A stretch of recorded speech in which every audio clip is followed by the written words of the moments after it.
Hi Minnie, Sailor Utama-kun here, and today I am bringing a whole new project where I am going to talk about Sailor Moon instead of unboxing things because I haven't really gotten any new Sailor Moon collectibles to unbox lately. Um, that's another story. Haha, bad joke. So with the hype of Cosmos coming up, I decided to rewatch all of Sailor Moon, both the 90s anime and Crystal slash Eternal. Um, I started with the 90s anime because I figured that would be more appropriate because, for one, it's a heck of a lot longer. And for two, if I time it right, I may finish it right as Cosmos is available here in the US. I'm gonna give you a warning now. Gonna be talking about a lot of uncomfortable things here, and there's gonna be some swear words dropped in these videos. So if you are a child and swear words bother you, click out right now. So I am watching Sailor Moon in Japanese. These are the Viz DVDs. And this disc here is Sailor Moon Part 1, Season 1, Part 1, Disc 1, which covers episodes 1 through 8. This is uncensored, this is unedited, and like a lot of people, I grew in my age group, I grew up with the Deep Dub, and I do have nostalgia for it. I still listen to some of the songs from it, but I can take off the rose tinted glasses and realize that holy shit, this shit was homophobic as hell. It was censored as hell, and I can take off the rose tinted glasses even a little bit more and realize that while I will always appreciate the 90s anime for being my introduction to Sailor Moon, I am so freaking glad that Crystal exists. Um, Both because that if you're trying to get someone new into Sailor Moon, it's like they don't have 200 episodes plus 3 movies to get through. It's literally 39 episodes and 2 movies, and eventually it will be 4 movies. And that's a lot more easily to binge than this monstrosity. You say that in any Sailor Moon community, and you're likely to get beheaded. I literally got attacked for that, saying, like, why am I watching it if I don't like it? And it's like, I like it, but I like it for what it is, and I can find flaws in it. It's not perfect. I have a lot of issues with it, and I will get into this as we go on.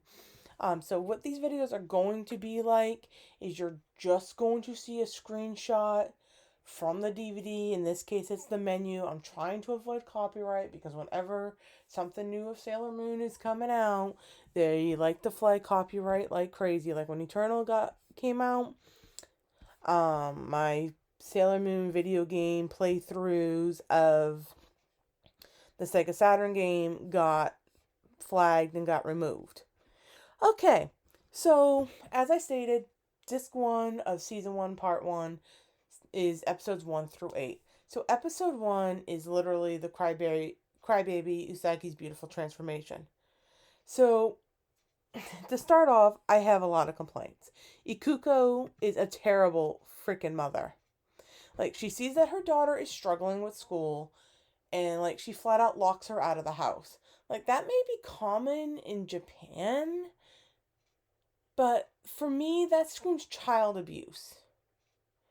Like, okay, this child is like, she's horrible at school. Like, yeah, Usagi isn't dumb, she's just lazy. And I relate to Usagi a lot because not so much when I was 14, but when I turned 15, I went through my lazy phase when I didn't want to really do homework. I wanted to slack off and just play video games and eat snacks. Um, in the Deke dub was altered. It was altered greatly to change it that Ikuko was throwing her out to study, and instead of Usagi being tired from studying, from crying so much, from her begging her mom to let her back in, she was just tired from studying. Um, and this episode also shows the original transformation before Bandai was like, oh shit, we can market nail polish to the little kitties. Because Usagi's hand is the other way around. You can't see her nails. It's like held the proper way. Like she's facing you, so her hand's up in the air. You would see her palm. Um, a little side tidbit of happy news is one thing I find impressive is that in Japanese, Usagi's had the same voice actress more or less for 30 years. I know she's had some fill-ins where she couldn't do certain episodes, but more or less it's been the same person. A thing I do wonder is why Sailor Moon does exist in this timeline. In the past, all the other Senshi did exist. That's why they were reincarnated. But when Usagi, or I should say Serenity, since come on, this anime is over 30 years old. If you don't know, Usagi was Princess Serenity in the past. Um, like it makes me wonder, so why does Sailor Moon exist? I don't think it's ever explained. But yeah, overall, it's a good first episode. My only main complaint with it is the whole thing with Ikuko. Basically, Usagi's human family freaking suck. More on them later. It was also, this isn't the only debut of Usagi. It's the debut of, obviously, Luna, Moon Tiara action, and Usagi uses her wailing, screaming, which comes off of her odangos in her hair to paralyze the enemy temporarily. The debut of Tuxedo Mask, which he is one of the characters that was ruined in the 90s anime. I will bring this up when we get to Crystal. But one of my main problems as a kid, why I think, even though as a kid romantic relationships meant nothing to me anyways, I think one of the main reasons why I didn't really like them or root for them is because as a kid I was only exposed to them in the classic season and Sailor Moon R. Mamoru and Usagi didn't really feel like a couple until in the 90s anime until Sailor Moon S. And I had a whole problem with it. Like they didn't really seem to really start to be really invested into each other until the whole past thing started to come back from them. Like, there's little moments of flirting. At least there was in the dub. I don't know if that's existed in the sub. It's been a long time since I've watched season 1 and 2 in sub, and I've never watched 3 and 4, so this is gonna be an experience.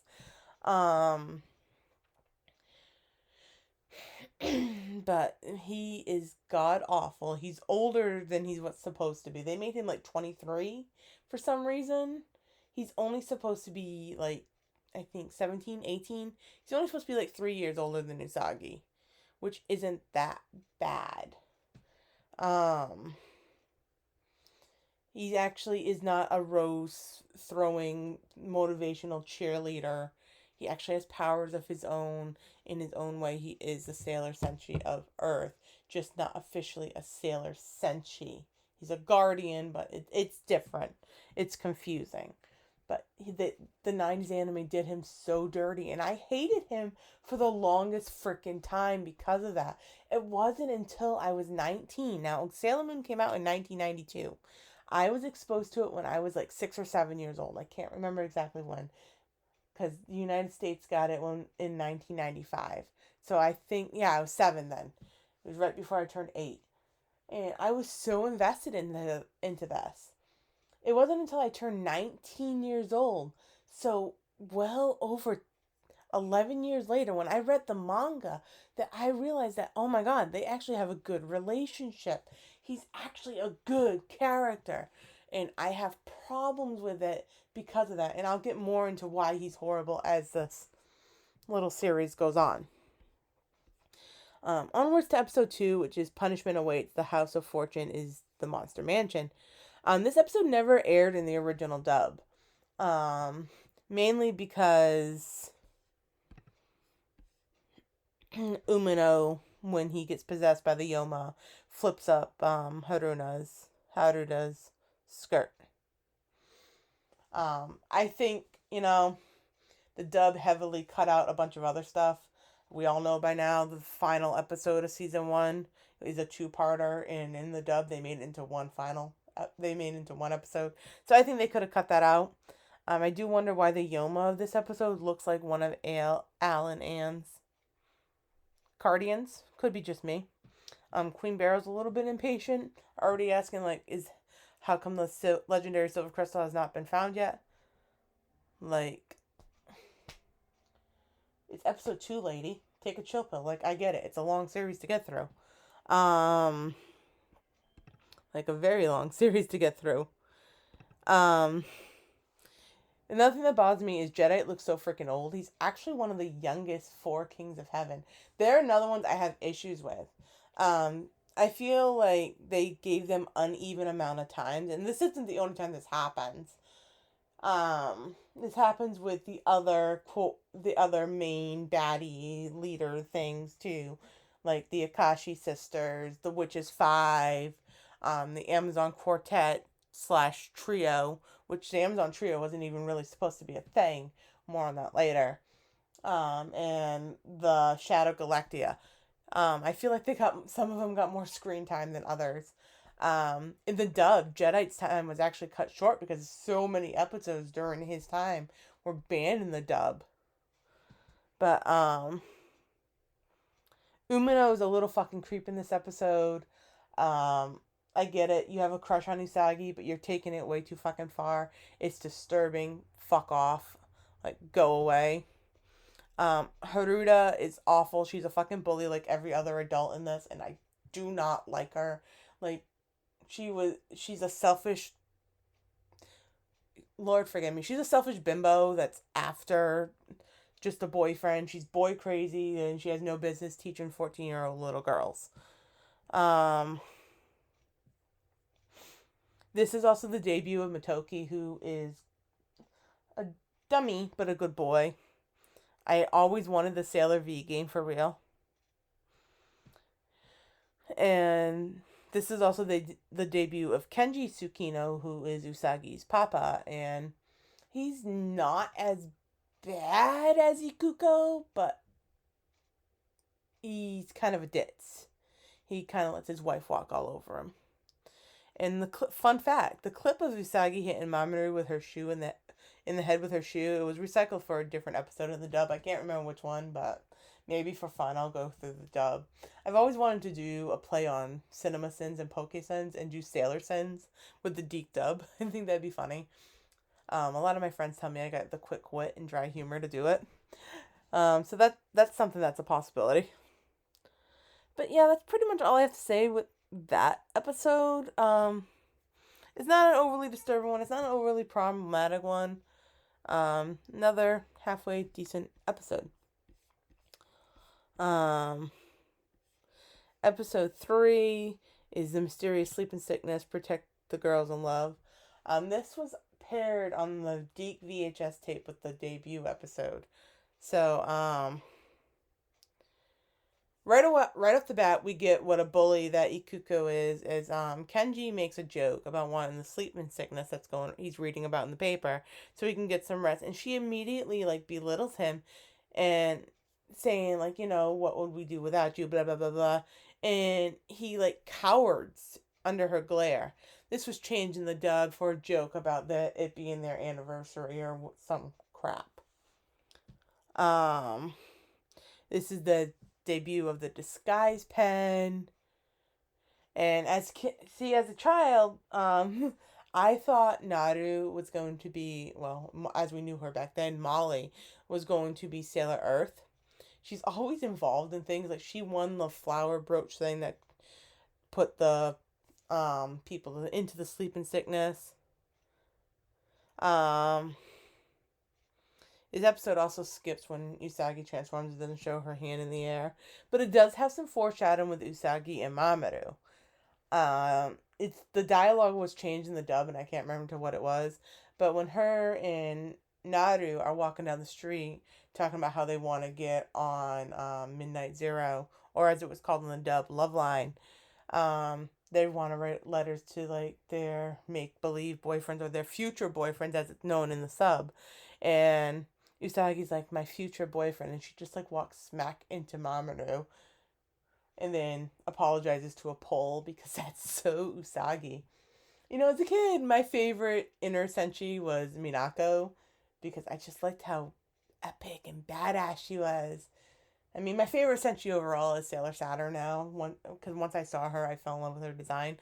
But as an adult, it's Usagi. I relate to Usagi. Like, she's just this good girl that wants to be friends with everybody. So yeah, nothing more to say on this episode either. Episode 4 is where the problem comes in. This was called Slim City, which that's problematic as it is. But in the original, it's called Learn How to Be Skinny from Usagi. My friend codenamed Sailor Earth already did a amazing freaking video on body shaming in Sailor Moon. And I have to say, as a kid, the dub version of this episode didn't really bother me, but as an adult, the uncensored sub version really freaking bothered me. Usagi is a goddamn child, and her entire family is fat shaming her. It starts with Shingo, who's like, your problem is, Usagi, is you eat too much. Usagi is 14 years old, her weight is going to fluctuate, and she's concerned, as most most teenagers are, about their appearance. And she's complaining about it to her family, and this is the advice they give her. And her little twat of a brother comes out with, your problem is you eat too much. And her dad's like, oh, you could exercise more. Which, not as problematic. I mean, I get it. He was trying to be helpful, but he went around it in the wrong way. But her fucking shitty mother, you eat more than you study. Like, that is not something you say to a child. Because you know why? As somebody that heard those type of comments in their life, it sticks with you and you will get body dysphoria. And before any of you fucking smart asses come into the comments and be like, she's supposed to be a slim superhero. It has nothing to fucking do with her being a superhero. It has everything to fucking do with her being a 14-year-old child. And she's not fat, for starters, at all. She's the same size as the other Sailor Senshi, as basically every other character. In fact, one of the girls she hangs out with before meeting up with the other Sailor Senshi is a little bit more plus size, and that's okay. I'm for a representation. But Usagi's not fat. The only Usagi's short, but she's not fat. Like, I really hope she fucking, like, part of me wishes I could draw Sailor Moon characters better. I do struggle with them quite a bit. I wish I could, because I would draw a freaking comic of when she became Neo Queen Serenity and sent her parents and her snot-nosed brother to the dungeons of the Crystal Palace when she became queen. Like, as much as I want to child the dub, which is bad, I just remember that one line when King Indinimon tells Usagi that Neo Queen Serenity is her future self, and she's just like, well, I'm going to be queen of the earth. My first grade teacher said I wouldn't make it out of grade school. And, like, yes, Usagi is a talented, beautiful goddess. She's going to rule this whole galaxy. But just, I can't with this episode. Like, even Luna gets in it in the fat shaming. And because of how Luna treats her in this episode, I have problems sympathizing with Luna in the next episode, which I'll get to in a minute. But it's just, I have so many problems. Like, these are children. I mean, you never comment on you shouldn't body shame anybody anyways, because that's an awful thing to do. You don't know what somebody's struggling with, and it's just, and there's so many more examples of it. Like, I can't say this was only a 90s thing, anime thing, because as I said, my friend codenamed Sailor Earth did an amazing video on body shaming. And there's examples in the manga. There's examples in Codename Sailor V. And and it's just awful. It was a product of its time. That doesn't make it right. But it just, no. I hate this episode, and like, if I ever get the urge to rewatch Sailor Moon again, I just may have to skip it.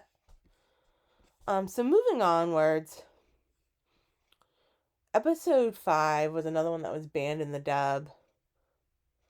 It's called Scent of a Monster, Chanela Will Steal Your Love. It was banned because of all the animal abuse. Now, remember how I said if Luna didn't fat shame Usagi in the last episode, I feel bad for her? So basically, Shingo kicks her, and she's just an onslaught of abuse in this episode. I would feel more bad for her if she hadn't just bullied a child.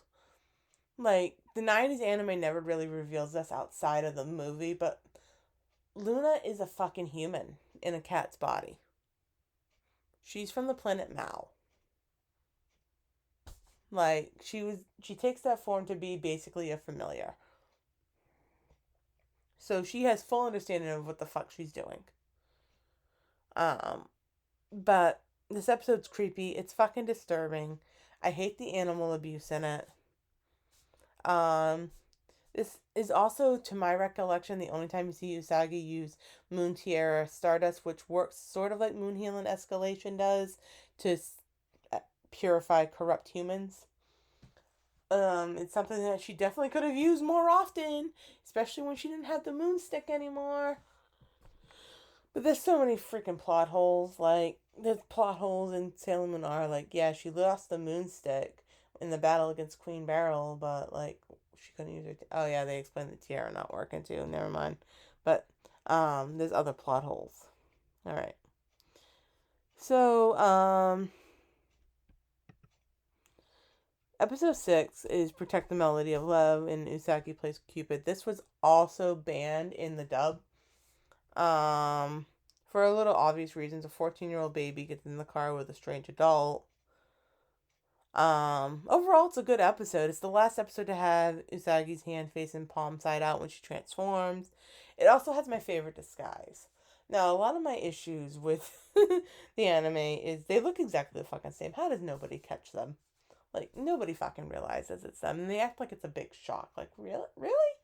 Like, I may add PGSM to my rewatch list, too. Well, actually finishing list, because I've never sat down and watched it from beginning to end. I've just glimpsed at it. But I know the general consensus.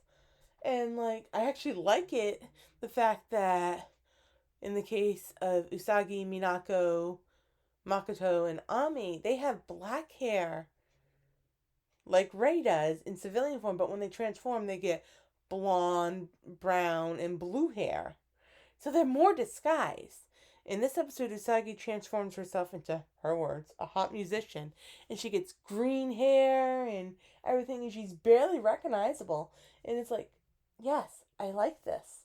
Meanwhile, there's other times when her hair is styled a little bit differently. It's still blonde, so I'll give that a pass too, but literally there's an episode that when she's disguised in a dress and her hair is still the same.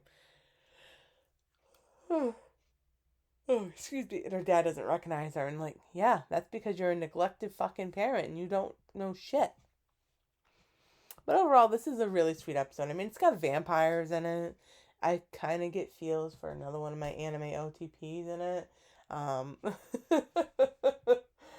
But, yeah, overall, it's good. Episode 7 is Usagi learns her lesson, becoming a star is hard work. This episode is heavily edited in the dub. So heavily edited in the dub, it's not funny. Like, the Yoma turns Usagi into ice, not glass. Like, I literally remember her saying Moon Tiara vaporized to melt the fucking ice.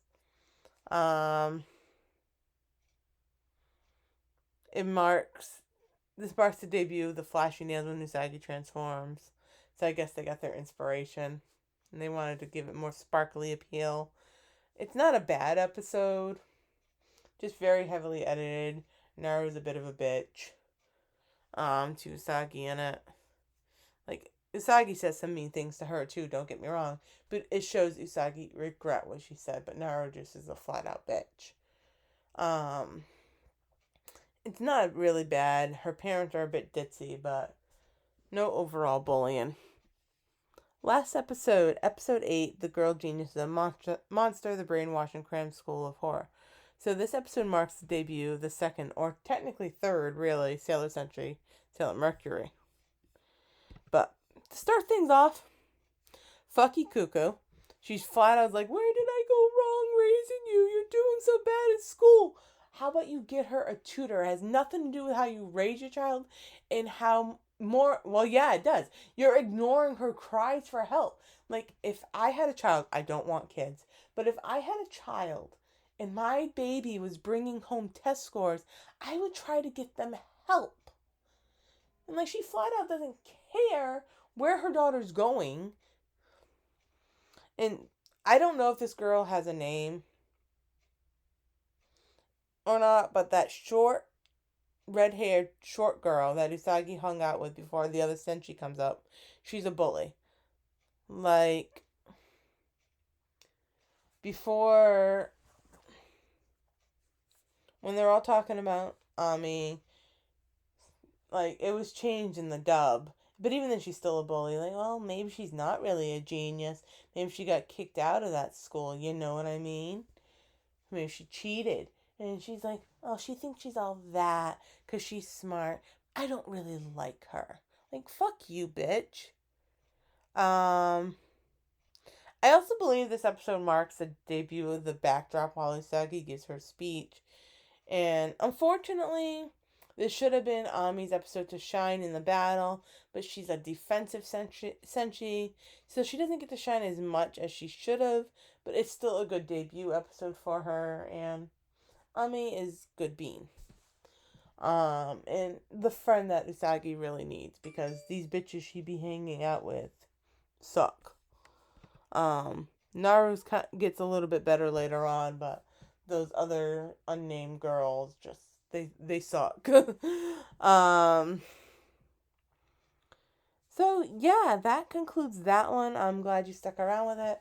I look forward to finishing the other one soon. Bye.